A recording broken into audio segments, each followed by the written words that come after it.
I caught up with my friend Brittany, who recently got into high ticket sales. In this conversation, you're going to hear us discussing taking risks, seeing opportunity, her journey into high ticket sales, and the art of connecting. Listen to that and much more here on the Sales Armor. Let's start there then, because you made a career change.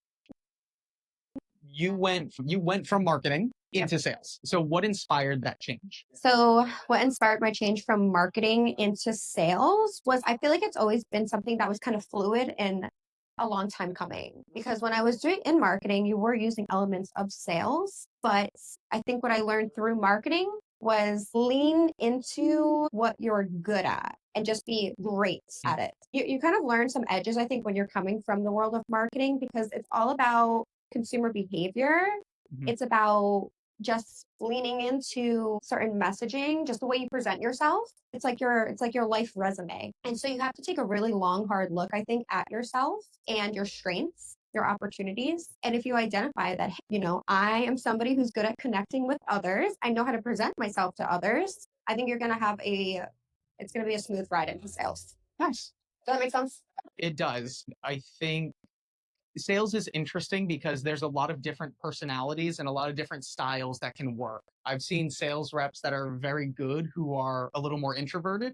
And then I've seen sales reps who are really good who are more extroverted. In each case, though, it works because they know what to lean into. Yeah, so that's what you have to. One of the topics that I've talked about before is taking calculated risks. I don't think our education system sets up young people to understand that taking risks, especially early in their career, can be a good thing.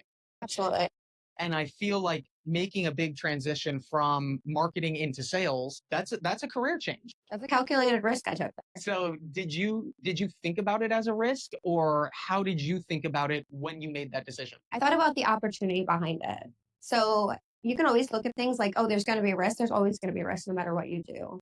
But what's the opportunity? And you kind of got to weigh those. Like, is the opportunity that I can present and set myself up for greater than the risk at hand? Right? Am I going to be my number one assurance jumping into anything? Make yourself the insurance policy. It's almost like betting on yourself. You're betting on yourself. I mean, every day you're betting on yourself. I just don't think people think of things in that way. So I think that's a good transition point, because we've talked about that you're in sales, that you made this transition, you took that risk. So what industry did you get into? How did you decide on it? And how's it going? So coming from the world of marketing, being in corporate, the whole corporate world, I transitioned into remote high ticket sales. How I like to describe that is as independent sales, because it's not W-2 particularly. You have a lot more leeway, flexibility to make your own hours, to control your own income, right? There's not really a boss looming over you, but it is performance based. So you do eat what you kill. What kind of was that window of opportunity for me was starting my own business. And it was a done for you marketing solution. That was an opportunity for me to learn the ins and outs of actually creating from the ground up a business, going out and sourcing my own clients and really makeshift selling to them, right? Selling them, not even like providing a solution and showing them how I can bridge the gap between where they're at today and where they want to be. So learning all of that and putting myself in that position, that unique position, I think made it really natural for me to jump into sales, right? I liked the feeling of having more control over my income through that. I liked the independence that came with that, right? You create your own systems, processes, anything as far as that goes. What I learned that was really valuable in that process was the value of learning, continuing your education, investing in yourself. You have to invest in yourself. You just have to. Yeah. Get a mentor, go through a program, spend some money. You got to spend money to really make money. You just do, right? If you're not willing to invest in yourself, why should anybody else? We've done a couple programs too, mainly in the real estate space, but I feel like it's a shortcut to a lot of learning. It's almost like you're paying to expedite your learning process. 100%. Because at the end of the day, there's so much free information out there, which is great, but people get so overwhelmed. It's like information overload. There's so much out there that what does it actually mean to you? And how do you actually apply it to your risk? Because there's a really big gap between having all the information and actually filling in the blanks and applying it in an actionable way to actually move the needle for you. Yeah, that makes sense. So Let's make this contextual though to someone who is either graduating or recently graduated. Really what I want to build is a resource for like that demographic. So if I'm 20 something, maybe I've heard of remote high ticket sales before. Maybe I follow someone in that space who, because there are influencers who are remote high ticket sales influencers. Especially now, it's growing fields. Absolutely. How do I get into that though? Yeah, great question. So I would definitely start training your algorithm on Instagram or so. Definitely get on there. There's some really, really great resources. Very, very valuable. And I think we're in a really unique time period because it's really in that like birthing stage, right? It's going to blow up and it's going to get really saturated and you're not going to know who do I actually turn to, who's actually going to move the needle for me and provide what's promised, right? Change my life essentially. So number one, do your research, get on social media, find a trusted resource, just start following them. Start checking out what it is, the content is that they're pumping out there, what they're promising. They're starting to really pump out more of the course, right? Selling their own courses and honestly invest in it, buy it. Absolutely.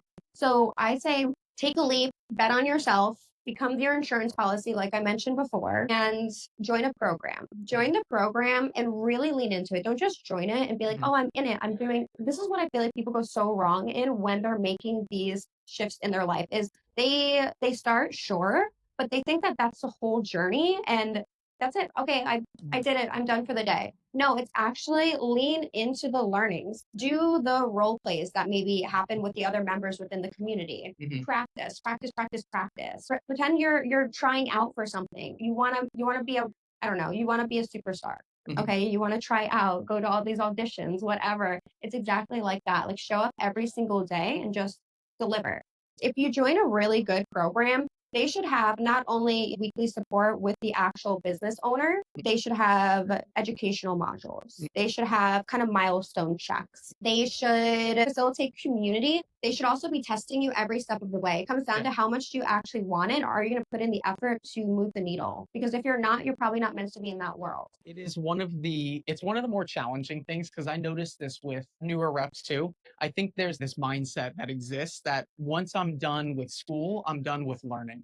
And you're not. And when you're talking about wanting to learn quickly, betting on yourself, trying to improve your financial situation, a lot of it comes down to learning and study that you're going to have to do outside of work. It's what's worked for me and it's what I want to see work for younger people and really to see them lean into because I feel like for so long, the mindset has just been, all I need to do is get my degree, get a job, and I'm set. Yeah. And that is just not the case anymore. Yeah. So there is a sense of entitlement, I think. And right, it's kind of an expectation is I did this, so now I should get this. And honestly, like from what I have personally invested in myself and the vested stake I had in my growth is it has not been easy. It's been full of a lot of mistakes. But the thing is, you have to put yourself in those situations and feel comfortable and confident enough with yourself and not even confident with yourself. You actually just have to start. You're going to fail quite a few times, but it's going to be the learnings along the way that's really going to move the needle for you at the end of the day. We fail forward, but fail forward, fail fast.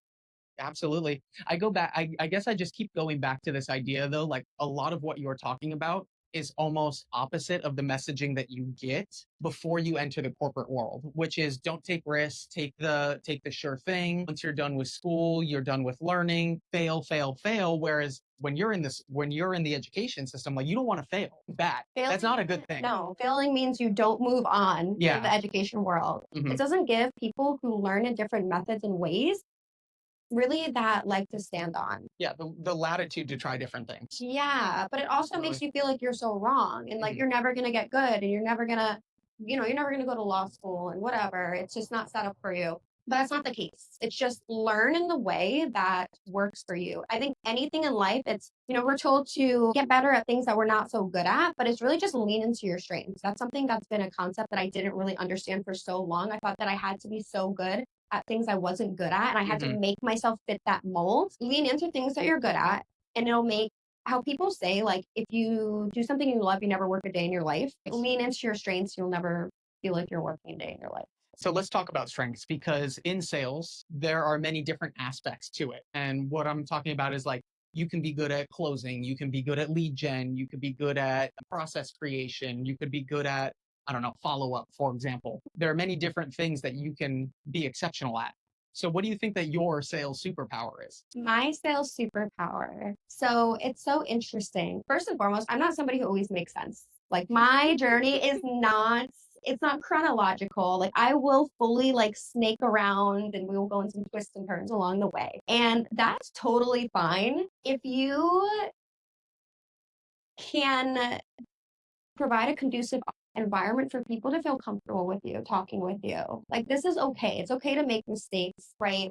But let's kind of find that common ground along the way. So it sounds like what you're saying is your superpower is being able to quickly build relationships where they feel confident, either confiding or maybe not being perfect. Maybe you even just want to call it like getting to honest. Yeah, that and connecting, right? I think that's the art of connection at the end of the day. Mhm. I think it's something that is kind of lost in a lot of ways, but I think the art of connection and just making people feel very valued in the conversation, I think is just, this can increase your conversion rate by like 20% at minimum, I feel like. The strengths I lean into is connecting, right? Even if it doesn't come out perfect and, photoshopped and edited, probably not going to with me, but it's just the ability to connect and also my follow-up game. My follow-up game is strong. Is there anything that you want to, or just like anything that you want that maybe I didn't ask? What I would love to talk about is critical thinking. How critical thinking is something, it's a soft skill that I feel like so many people, like they're using, hopefully, right now, I think, but how it can improve not only your sales and it's something that you can take with you starting out in sales, like coming from college, coming from your home life, whatever that is. Maybe I can provide some context. I think I get what you're getting at, and that is when you're having a sales conversation, what I see, especially with younger or newer reps, is they're listening to respond because they feel like they need a response to everything that the prospect says. Yes. And what it sounds like you're recommending is really taking the time to listen critically and then respond, but like be thinking through it. And I guess it's like intentional about listening and responding to what that person is saying, not responding with what you think you have to respond with. Talking to people, it's a two-way street. It's not a zero-sum game. I think it's a partnership. So it's kind of like dancing at the same time. It's so funny that you say that because I was thinking it's a dance while you were like getting, and then you landed there too. So it's literally a dance, right? It's not a zero-sum game, which I feel like so many people that go into sales and be like, I have to win. Yeah. If you win anything, like winning in a relationship, do you actually win when you're in a relationship and you feel like you won? No, you are the biggest loser, right? And I think that that's something that's so important to understand is think about when you're talking or leveling with your mom or your siblings. If you really want something like from them, or you want them to come to a certain conclusion, or your best friend and she's dating somebody that you absolutely is like, are you serious? But you're like, if you tell her and you're like, hey, like your guy sucks, is she gonna listen to you? No. Probably not. So it's really about just helping, kind of molding in the same direction to help them come to their own conclusion. And because people believe 0% of what you say and 100% what they say. Yeah. Right. That's something I've really learned in sales. So it's really just about massaging people in the direction that you want them to go. And so that way they think that it's their idea, but really you just kind of teed them up to come to that conclusion. Yeah. And when they come to it themselves, that's I guess that's the whole goal of everything that we do. It has to be. It has to be their idea. I don't have 10 plus years of experience in sales, but I think that that's where sales used to be. I win and you lose, and I feel really good about it.